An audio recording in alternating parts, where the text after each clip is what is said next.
አርስተ ዜና በትግራይ ክልል ከ1.2 ሚሊዮን በላይ ተማሪዎች እስካሁን ወደ ትምህርት ገበታቸው አለመመለሳቸው ተገለጸ። ከውጭ በግብጽ ቀይ ባህር ዳርቻ የቱሪስት ሰርጓጅ መርከብ አደጋ አጋጥሞት 6 ሰዎች መሞታቸው ተገለጸ።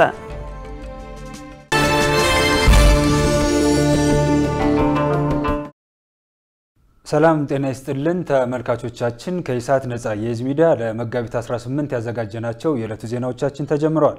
ከዜናዎቹ ጋር ሙሉቀን ሰለሞንና እኔ መሰረት ባዩ አብረናችሁን ቆያለን። ወደ ቀዳሚው ዜና ተሻገርን። የአፍሪካ ህብረትና አሜሪካ በቀጠናው ሰላምና መረጋጋት ጉዳይ ትብብራቸውን አጠናክረው እንደሚቀጥሉ ገለጹ። የአፍሪካ ህብረት ኮሚሽን ሊቀመንበር መሐመድ አሊ የሱፍ በአፍሪካ ህብረት የአሜሪካ አምባሳደር ስቴፋን ሱላቪ ጋር ዛሬ ተወያይተዋል። ውይይቱ የአፍሪካ ህብረትን እና የአሜሪካን የቆየ ትብብር በማጠናከርና አዳዲስ የትብብር መስኮችን በመለየት ላይ ያተኮረ ነው ተብሏል። አዲሱ የአፍሪካ ህብረት ሊቀመንበር የአፍሪካ ህብረትና የአሜሪካ አጋርነት ለሶማሊያ መረጋጋትና ጥረቶች ስትራቴጂካዊ ጠቀሜታ እንዳለው አመልክተዋል። ለቀጠናው ሰላምና መረጋጋት በቁርጠኝነት መስራታቸውን አጠናክረው እንደሚቀጥሉ መግለጻቸውን ከአፍሪካ ህብረት ያገኘነው መረጃ ያመለክታል። የፓን አፍሪካን ወጣት አመራሮች ጉባኤ ከመጋቢት 25 እስከ 27 ቀን 2017 ዓ.ም በአዲስ አበባ እንደሚካሄድ ተገለጸ። በጉባኤው ኢትዮጵያን ጨምሮ ከ53 የአፍሪካ ሀገራት የተውጣጡ 1000 የሚሆኑ ወጣቶች ተጽዕኖ ፈጣሪዎችና የወጣት አደረጃጅ ተወካዮች እንደሚሳተፉ የሴቶችና ማህበራዊ ጉዳይ ሚኒስቴር ገልጿል። መሰረት ባዩ ያዘጋጀችውን ዮሐንስ ተስፋ እንደሚከተለው ያቀርባል። የሴቶችና ማህበራዊ ጉዳይ ሚኒስቴር ዛሬ በሰጠው መግለጫ የፓን አፍሪካን ወጣት አመራሮች ጉባኤ ከመጋቢት 25 እስከ 27 ቀን 2017 ዓ.ም በአዲስ አበባ አድዋ ሙዚየም የወጣቶችን አቅም ለበለጸገች አፍሪካ በሚል መሪ ሐሳብ እንደሚካሄድ ገልጿል። ጉባኤውን አስመልክቶ ለመገናኛ ብዙሃን መግለጫ የሰጡት የሴቶችና ማህበራዊ ጉዳይ ሚኒስትር ዶክተር ኤርጎጌ ተስፋዬ የአፍሪካ ወጣት አመራሮች ጉባኤ የበለጸገችና ሰላም የሰፈነባትን አፍሪካ ለመገንባት በሚደረገው ጥረት ውስጥ የወጣቶችን ተሳትፎ ለማሳደግ ያለመ መሆኑን ተናግረዋል። በተጨማሪም የፓን አፍሪካኒዝምን እሳቤ ለማስረጽና አህጉራዊ መሻቶችን ለማሳካት የጋራ አቋም የሚንጸባረቅበት ይሆናል ብለዋል። በመድረኩ ኢትዮጵያን ጨምሮ ከ53 የአፍሪካ ሀገራት የተውጣጡ 1000 የሚሆኑ ወጣቶች ተጽዕኖ ፈጣሪዎችና የወጣት አደረጃጀቶች ተወካዮች እንደሚሳተፉ አንስተዋል። ከአፍሪካ ህብረትና ከተለያዩ ባለድርሻ አካላት ጋር በጋራ በመሆን የፓን አፍሪካን የወጣት አመራሮችን ጉባኤ በእንግሊዘኛው መሪ ቃል Unlocking the Power of Youth for Prosperous Africa በሚል እንዲሁም በአማርኛ የወጣቶችን አቅም ለበለጸገች አፍሪካ በሚል መሪ ቃል ከመጋቢት 25 እስከ 27 ድረስ በአዲስ አበባ ከተማ በአድዋ ድል መታሰቢያ ሙዚየም የሚካሄድ ይሆናል። እንግዲህ እነዚህን ስራዎች ለመስራት በሀገር አቀፍ ደረጃ አብይ ኮሚቴና ንዑሳን ኮሚቴዎች ተቋቁመው በጣም ሰፊ ስራዎች ሲሰሩ ቆይተዋል። አፍሪካ ከህዝቧ አብዛኛው ወጣት መሆኑን ያነሱት ሚኒስትሯ በጠንካራ ማህበራዊ እሴቶች፣ ጥበባትና በተፈጥሮ ጸጋዎች የታደለች አህጉር ናት ብለዋል። ወጣቶች በአህጉሪቱ በሚሰሩ የትምህርት፣ የጤናና ሌሎች የልማት ስራዎች ላይ በንቃት በመሳተፍ የአፍሪካን ብልጽግና እውን የማድረግ ትልቅ አቅም እንዳላቸውም ገልጸዋል። በአፍሪካ የወጣቶች ቻርተር ላይ የተደነገጉትን መብቶችና ግዴታዎች ለማስገንዘብም ጉባኤው ትልቅ አስተዋጽኦ እንደሚኖረው ጠቁመዋል።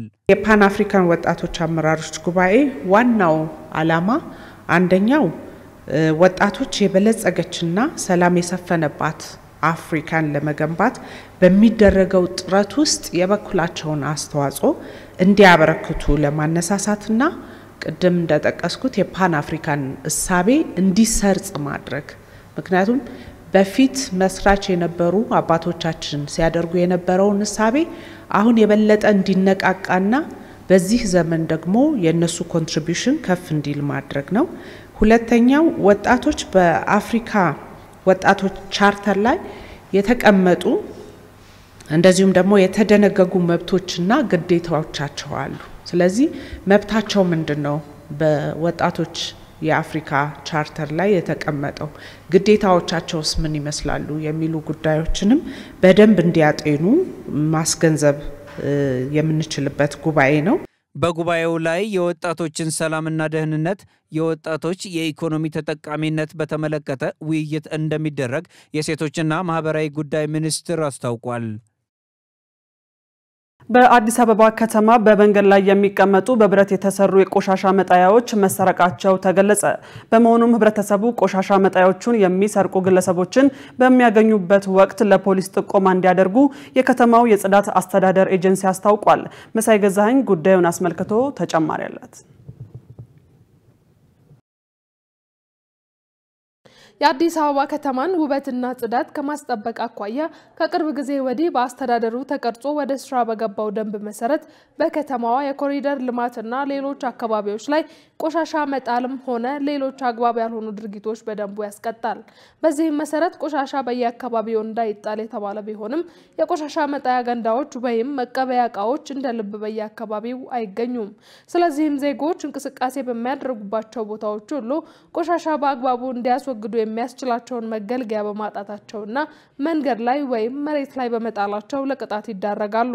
ይህንኑ መነሻ አድርገን የቆሻሻ መጣያ ዕቃዎች እጥረት ለምን እንዳጋጠመ የጠየቅናቸው የአዲስ አበባ ከተማ አስተዳደር የጽዳት አስተዳደር ኤጀንሲ ዋና ዳይሬክተር ዶክተር ሸቱ ለማ የቆሻሻ መጣያዎች በየቦታው እንደሚደረጉ ጠቁመው ጨለማን ተገን በማድረግ በሚፈጸም ስርቆት እንደሚወሰዱ ገልጸዋል። ከተማችን ላይ በጣም ሰው የሚበዛበት አካባቢ በ50 ሜትር ሬዲየስ ደስትቢን አስቀምጠናል። አንዳንድ ቦታዎች በ100 ሜትር አንዳንድ ቦታዎች በ150 ሜትር እንደ እንቅስቃሴ ሁኔታ ደስትቢኖችን አስቀምጠናል። በተለይ ኮሪደር ከመጣ በኋላ አጠቃላይ ወደ 2000 የሚሆኑ ደስትቢኖችን አስቀምጠናል። እያንዳንዷን በከተማችን ውስጥ ያሉ በየመንገድ ዳር ያሉ ደስትቢኖችን ጠብቆ ማስቆየት በጣም ሊከብድ ይችላል።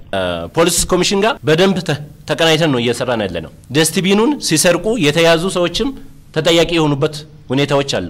ዘንድሮም ጭምር ማለት ነው። አብረን እየሰራን ነው። በየወረዳው አስፈርመን ለፖሊስ ኦፊሰሮች ነው የምናስረክበው። ያም ሆኖ ግን በተለይ ምሽትን ተገናርጎ ደስትቢኖች የመስረቅ ሁኔታዎች አሉ ማለት ነው። ዳይሬክተሩ በከተማው ያሉትን መገልገያዎች ህብረተሰቡ በባለቤትነት መንፈስ ሊጠብቅ እንደሚገባም አሳስበዋል። እንግዲህ እነዚህ የተቀመጡ ደስትቢኖችን በባለቤትነት መጠበቅ ያለበት አንዱ ህብረተሰብ ነው። በዋናነት ግን አንዳንድ ቦታዎች በጣም የሚያሳዝነው ጉዳይ ትላልቅ ተቋማት በር ላይ ያስቀምጠን ከዛ በር የሚሰረቁበት ሁኔታዎች አሉ። ያ ተቋም መጠበቅ መቻል አለበት፣ ፕሮቴክት ማድረግ መቻል አለበት። ስለዚህ በዚህ አጋጣሚ ደስትቢኖቹ የህዝብ ሀብት ናቸው፣ የሁላችን ሀብት ናቸው። እንዳይሰረቁ ማድረግ የሚሰርቅ አካል ሲኖር ደግሞ ለፖሊስ ጥቆማ መስጠት መንከባከብ የሁላችንም ድርሻ መሆኑን ማወቅ መቻል አለብን ብዬ አስባለሁ። በአሁኑ ሰዓትም በከተማው የተበላሹና አገልግሎት የማይሰጡትን የቆሻሻ መጣያ ዕቃዎች የማስጠገንና በአዲስ የመቀየር ስራ እየተከናወነ እንደሚገኝ ጠቁመዋል። የትግራይን ህዝብ ለተደጋጋሚ የሰላም እጦት የዳረገውም የፕሪቶሪያውን ስምምነት የጣሰውም ራሱ ህወሓት ነው ተባለ። ፓርቲው አምኖና ፈቅዶ የመሰረታቸው የፌዴራል ተቋማት የማይገዙት ከሆነ ችግር እየመዘዘ በትግራይ ህዝብ ጉያ መደበቁ የሚያበቃበት ጊዜ መምጣት አለበት ተብሏል። ሰይፍ አለም ዝርዝር አለው። የትግራይ ክልል ጦርነት ያስቆመውን የፕሪቶሪያው የሰላም ስምምነት በመተግበር ክልሉ በጊዜያዊ አስተዳደር እንዲመራ ቢደረግም የሚፈለገውን ያህል ውጤታማ መሆን አልቻለም። የፌዴራል መንግስት የጊዜያዊውን አስተዳደር ቆይታ ለአንድ ዓመት ለማራዘም የጊዜያዊ አስተዳደሩ ፕሬዝዳንት መሾም አስፈላጊ ሆኖ በማግኘቱ ፕሬዝዳንት የሚሆኑ እጩ ጥቆማ እንዲደረግ ጠቅላይ ሚኒስትሩ ጥሪ ማድረጋቸው ይታወቃል። ይህንን ተከትሎ ህወሓት የፕሪቶሪያ የሰላም ስምምነት በሙሉነት ያልተገበረው የፌዴራል መንግስት በስምምነቱ አፈጻጸምና ተግባር ላይ የተከተለው አካሄድ የተሳሳተና ፖለቲካዊ ቀውስ የሚፈጥር ነው በሚል ተቃውሞታል። ይህን መሰረት በማድረግ ኢሳት በክልሉ የሚንቀሳቀሱ ፖለቲከኞችን አነጋግሯል። የተሳይ ሰባ እንደርታ ፓርቲ ሊቀመንበር አቶ ከበደ አሰፋም ፌዴራል መንግስቱ የተከተለው አሰራር የክልሉን ሰላምና የትግራይ ህዝብ ፍላጎት ያገናዘበ ነው ይላሉ። ትግራይን ሊያሻገር ይችላል ብላችሁ የምትሉት ሰው በመጠቆም ተባበሩ የሚል ጥሪ ነው ያቀረቡት። ይሄ የዲሞክራሲ መገለጫ ነው።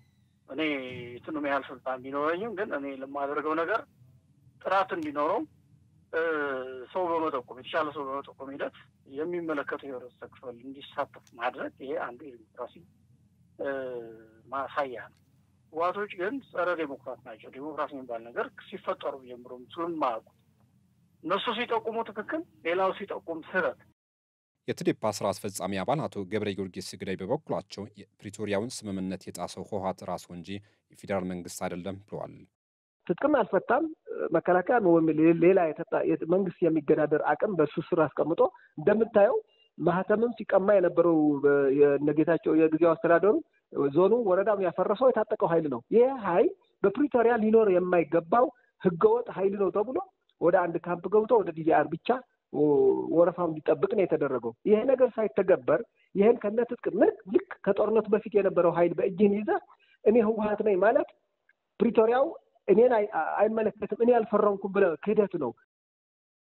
ከዚህ በተጨማሪም አቶ ከበደ አሰፋ ራሱ በመሪነት የመሰረታቸው የፌዴራል ተቋማት ውሳኔ በመጣስና በትግራይ ህዝብ ጉያ መደበቅ ማብቃት አለበት፣ ለህግ ሊገዛ ይገባልም ብሏል።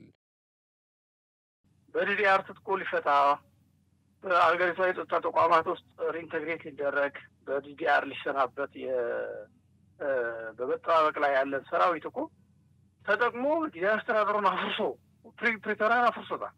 ፕሪቶሪያ ያም በእነሱ አብላጫ ድምፅ በእነሱ አብላጫ ስልጣን ብቻም ሳይሆን ሙሉ በሙሉ ስልጣን እነሱ በተቆጣጠሩበት ሁኔታ የተቋቋሙን የጊዜያዊ አስተዳደር እኮ ኃይልን ተጠቅሞ አፍርሰውታል። ያኔ ነው ፕሪቶሪያ እኮ የፈረሰው። ነገር ግን የፌዴራል መንግስት ምንድነው እያደረገ ያለው? እንደዚህ ያደርጋቸዋልና ፕሪቶሪያ ፈርሷል ወደ ግጭት ገባለው አይደለም ያለ እሱን የመጠገን ስራ ነው እየሰራ ያለው። ኦልሬዲ ያፈረሳችሁ ስልጣን ያለቀ ነው። ህወሓት ህገወጥ ተግባሮች ፈጽሟል በሚል ለ3 ወራት በብሔራዊ ምርጫ ቦርድ መታገዱ ይታወሳል። ይህንንም ውሳኔ መቃወሙ አይዘነጋም። በትግራይ ክልል ከ1.2 ሚሊዮን በላይ ተማሪዎች እስካሁን ወደ ትምህርት ገበታ ለመመለሳቸው ተገለጸ። በመጠለያ ጣቢያው ውስጥ የሚገኙትን ተማሪዎች ወደ ትምህርት ገበታ ለመመለስ ቢሞከርም በምግብ አቅርቦት ችግር ምክንያት ማምጣት እንዳልተቻለ የክልሉ ትምህርት ቢሮ አስታውቋል። ሰላማዊት ሙሉጌታ ያዘጋጀችውን ዘገባ ገነት ዘዘው እንደሚከተለው ታቀርበዋለች። በትግራይ ክልል ከዓመታት በፊት በተከሰተው የጸጥታ ችግር ሳቢያ በትምህርቱ ዘርፍ ላይ ያሳደረው ተጽዕኖ ቀላል የሚባል እንዳልሆነ በተደጋጋሚ የሚወጡ መረጃዎች ያመለክታሉ። ከዚሁ ጉዳይ ጋር ተያይዞ ኢሳት ነፃ የህዝብ ሚዲያ በክልሉ ያለው የመማር ማስተማር ሂደት ምን ይመስላል፣ ተማሪዎችን ወደ ትምህርት ገበታ ለመመለስስ ምን እየተሰራ ነው ሲል የክልሉ ትምህርት ቢሮን ጠይቋል። የክልሉ ትምህርት ቢሮ የህዝብ ግንኙነት ዳይሬክተር ስዩም ሀጎስ በአማካኝ በትምህርት ገበታ ላይ መገኘት ከነበረባቸው 2.4 ሚሊዮን ተማሪዎች ውስጥ በአሁን ወቅት ግን በትምህርት ገበታ የሚገኙት ከግማሽ በታች መሆናቸውን ተናግረዋል። አሁንም በደቡባዊ ዞንም በተወሰኑ አካባቢዎች አሁንም ስቲል ያው ሙሉ ለሙሉ ወደ ትምህርት ያልመጡ ወደ ትምህርቱ ገበታ ያልመጡ ተማሪዎች አሉ። ያም ሆኖ ግን ስቲል ከ1.2 ሚሊዮን በላይ ወደ ትምህርት ገበታ መጥተዋል። ኦልሞስት 50% 49% አካባቢ ነው አሁን ወደ ትምህርት ገበታ የመጡትና እነዚህን ተማሪዎች እንግዲህ በመማር ማስተማር ይዘን ነበር የቆየነው። አሁንም ያለነው እነዚህን መሀል ላይ ያቋረጡ ብዙ ተማሪዎች አሉ። ያው የምታውቀው ችግር አለ። ተፈናቃይ ቁጥሩም እንዳለ ነው። ምንም አዲስ ነገር የለም። የምዕራብ ትግራይም የሰሜን ምዕራብም በምስራቃዊ ዞን አካባቢ ያሉ እነዚህ አካባቢዎች ያሉ በሻዕቢያም በመንግስት ቁጥጥር እንበለው በአማራ ኃይሎችም እንበለው ያሉም ስቲል ስላልተመለሱ የእነዚህን ቁጥር ጨምሮ ነው የሚይዘውና ስቲል 1.2 ሚሊዮን አካባቢ ተማሪዎች አሉን። ያቋረጡ ተማሪዎችም አሉ። ያም ሆኖ ግን እነዚህን ተማሪዎች ይዘን እየሄድን ነው ያለነው። በተጨማሪም በተለያዩ ምክንያቶች ተፈናቅለው በመጠለያ ጣቢያ ውስጥ የሚገኙ ተማሪዎች በምግብና በእርዳታ አቅርቦት ችግር ሳቢያ በትምህርት ገበታ ላይ አለመገኘታቸውን ጭምር ጠቁመዋል። በተለያ ውስጥ ያሉ ተማሪዎች ቁጥር እንዳለ ነው። በዛ ልክ እርዳታ የሚባል ነገር ከቆመ ብዙ ጊዜ አድርጓል።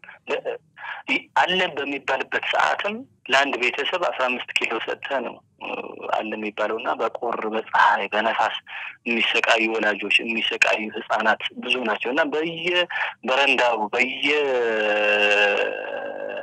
ሆቴሉ ደጃፉ ነው የሚለምኑ ህፃናት ነው የሚበዙብን ያሉትና እነዚህ ህፃናት ኢትዮጵያውያን ናቸው። ሌላ ቢቀር ኢትዮጵያውያን ናቸው። እነዚህ ኢትዮጵያውያን ህፃናት ወደ ትምህርት ገበታ እንዲመጡ ሁሉም የሚመለከተኝ በዋነኝነት መንግስት ነው። መንግስት የነዚህ ህፃናት ሁኔታ ሊያሳስበው ይገባል።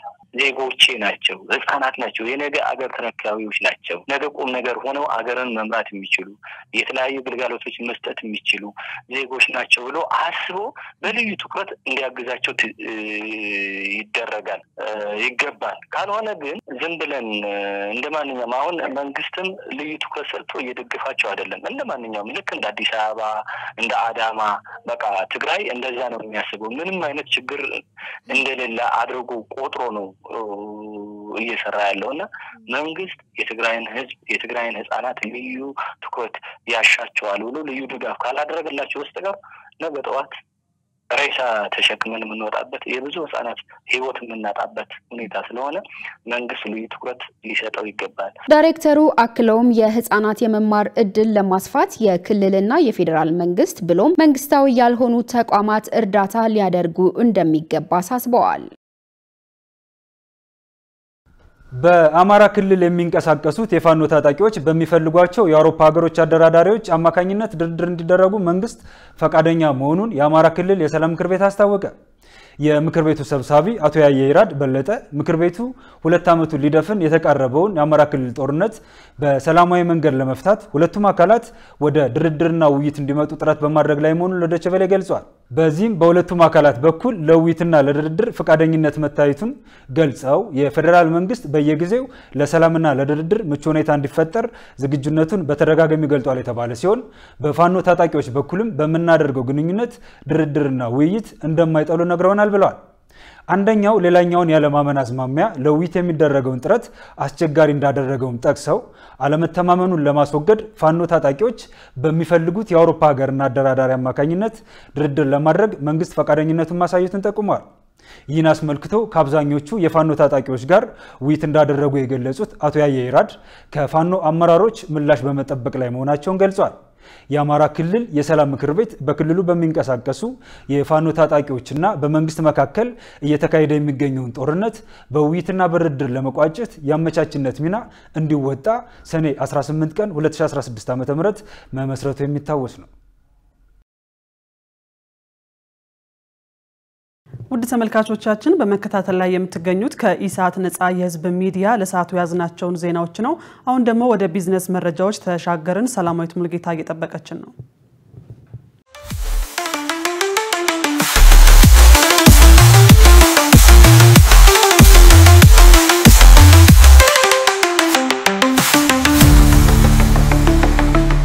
ተመልካቾቻችን ከኢሳት ነፃ የህዝብ ሚዲያ ለሰዓቱ የተመረጡ የቢዝነስ ዘገባዎች ይዘን ቀርበናል። ከዘገባዎቹ ጋር ሰላማዊት ሙልጌታ አብራችሁ ቆይታ አደርጋለሁ።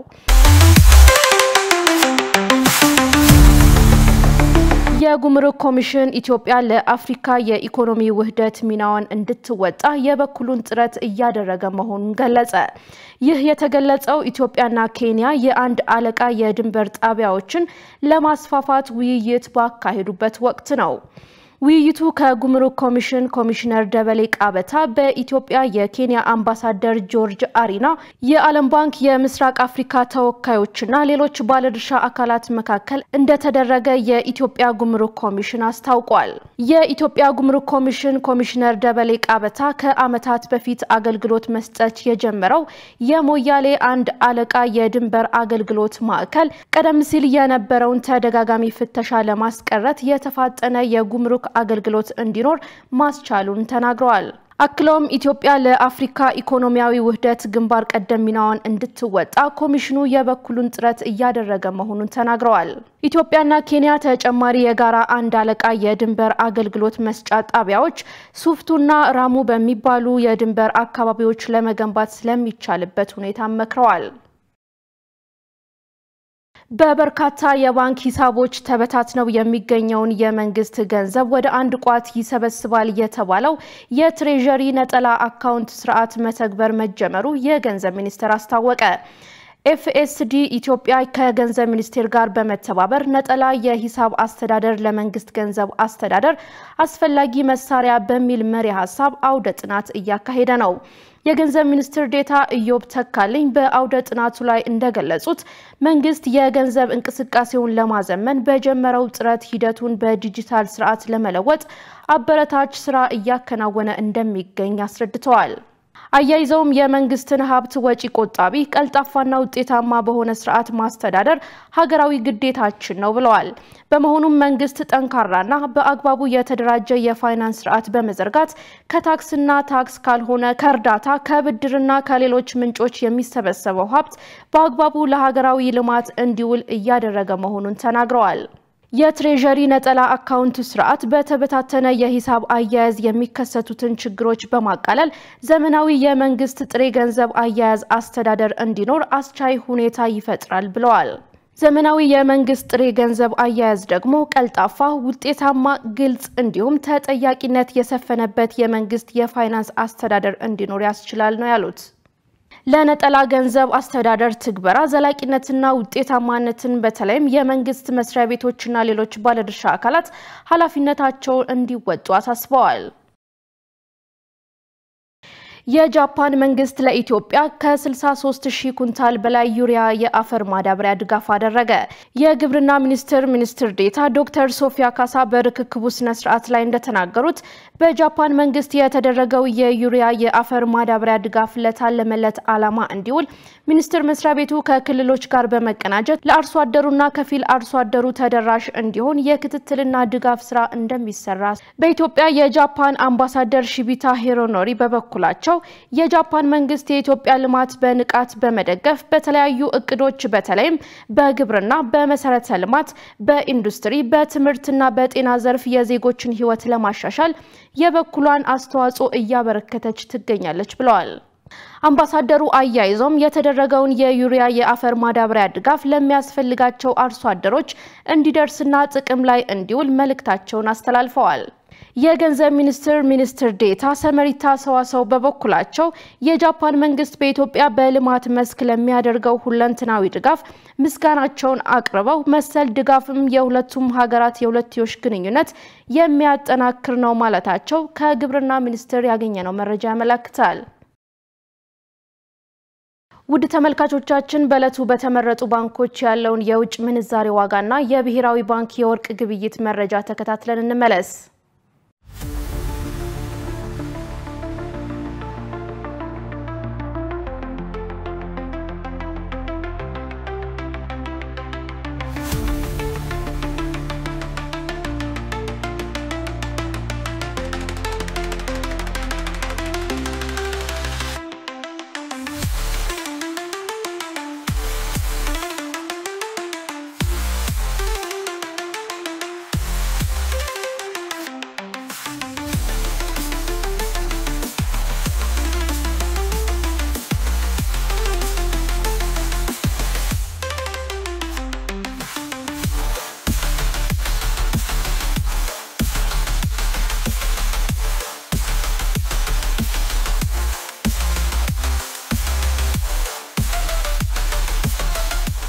ውድ ተመልካቾቻችን ለሰዓቱ የተመረጡ የቢዝነስ ዘገባዎች በዚሁ ተጠናቀዋል። አሁን ደግሞ ወደ ዋናው ዜና እንመለስ።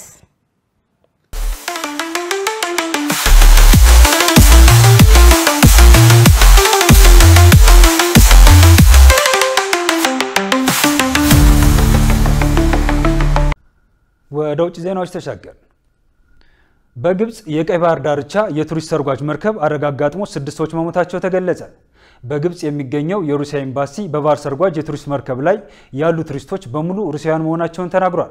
ስለ አደጋው ተጨማሪ ዝርዝር መረጃ ለማግኘት አሁንም እየጠበቁ ነው ያለው በግብጽ የሚገኘው የሩሲያ ኤምባሲ በመርከቡ ውስጥ የነበሩ ቱሪስቶች በሙሉ ሩሲያውያን መሆናቸውን ገልጿል።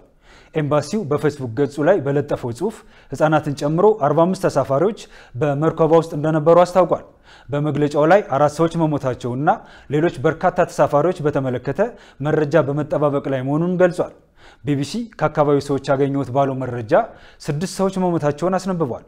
ይህ በእንዲህ እንዳለ በሁርጋዳ የሚገኘው የአካባቢው ገዢ ጽሕፈት ቤት ለሮይተርስ የዜና ወኪል እንደገለጸው በቀይ ባህር ሰርጓጅ መርከብ ላይ ዜግነታቸው ያልታወቁ 6 የውጭ ዜጎች መሞታቸውን ገልጿል።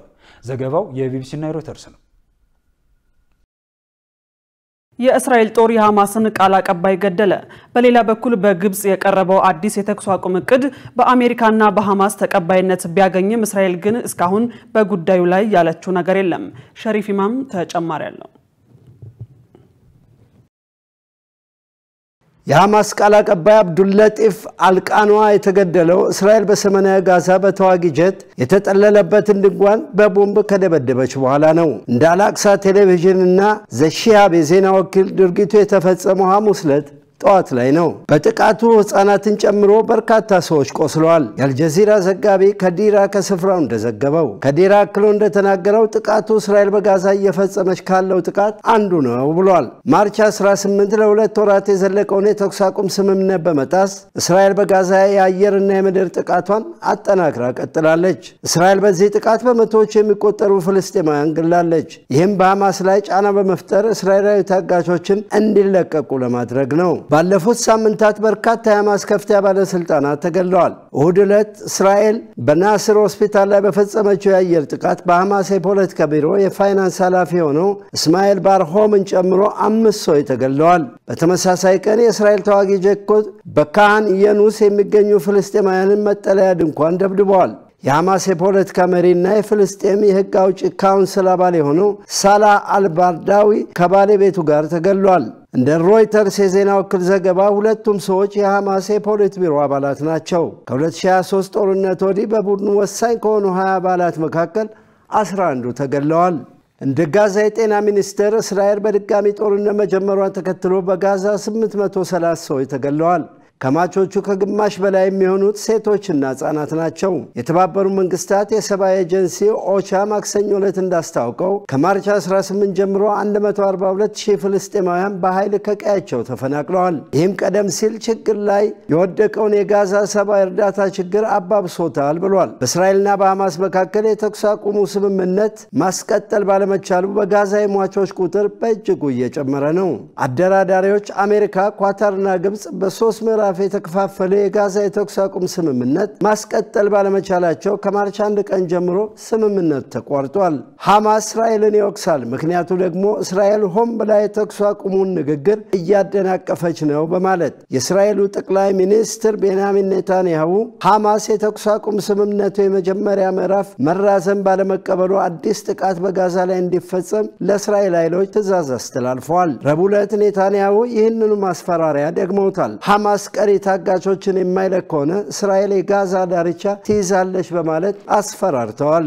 ግብጽ እስራኤልና ሐማስ የተኩስ አቁም ስምምነት ቀደም ሲል ወደ ነበረበት እንዲመለስ አዲስ እቅድ ይዛ ብቅ ብላለች። እቅዱ ሐማስ በየሳምንቱ 5 ታጋቾችን ይለቃል። በምላሹ እስራኤል በጋዛ የምታደርገውን ጥቃት ታቆማለች። የሰብአዊ እርዳታ ወደ ጋዛ እንዲገባ ይደረጋል። ፍልስጤማውያን እስረኞችም ይፈታሉ። ሮይተርስ እንዳለው እቅዱ እስራኤል የጋዛን የተኩስ አቁም ስምምነት ሁለተኛ ምዕራፍ እንድትተገብር የሚጠይቅ ነው። ይህም ጦርነቱ ቆሞ ከአንድ ሳምንት በኋላ እስራኤል ሙሉ ለሙሉ ከጋዛ ትወጣለች የሚል ነው።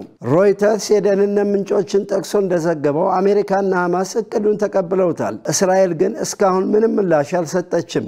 የእስራኤል መገናኛ ብዙሃን እንደዘገቡት የኔታንያሁ ቢሮ ከግብጽ ምንም አዲስ እቅድ አልተቀበልንም ሲል አስተባብሏል። ታይምስ ኦፍ እስራኤል እንደዘገበው ኔታንያሁ አሁንም ጥረት እያደረጉ ያለው ሐማስ አሜሪካ ያቀረበችውን እቅድ እንዲቀበል ነው። ይህም ታጋቾችን በእስረኞች መለዋወጥና የሰብአዊ እርዳታ ወደ ጋዛ እንዲገባ መፍቀድ። ይህ ሁሉ የሚሆነው ግን ለጦርነቱ ማብቃት አንዳች ማስተማመኛ ሳትሰጥ ማለት ነው። ዜናውን ስናዘጋጅ አልጀዚራና አሶሺየትድ ፕሬስን በመረጃ ምንጭነት ተጠቅመናል። ውድ ተመልካቾቻችን ከኢሳት ነፃ የህዝብ ሚዲያ ለሰዓቱ ያዝናቸው ዜናዎች በዚሁ ተጠናቀዋል። ከዜናዎቹ ጋር መሰረት ባዩና እኔ ሙሉቀን ሰለሞን አብረናችሁ ቆየን። መልካም ጊዜ ይሁንላችሁ።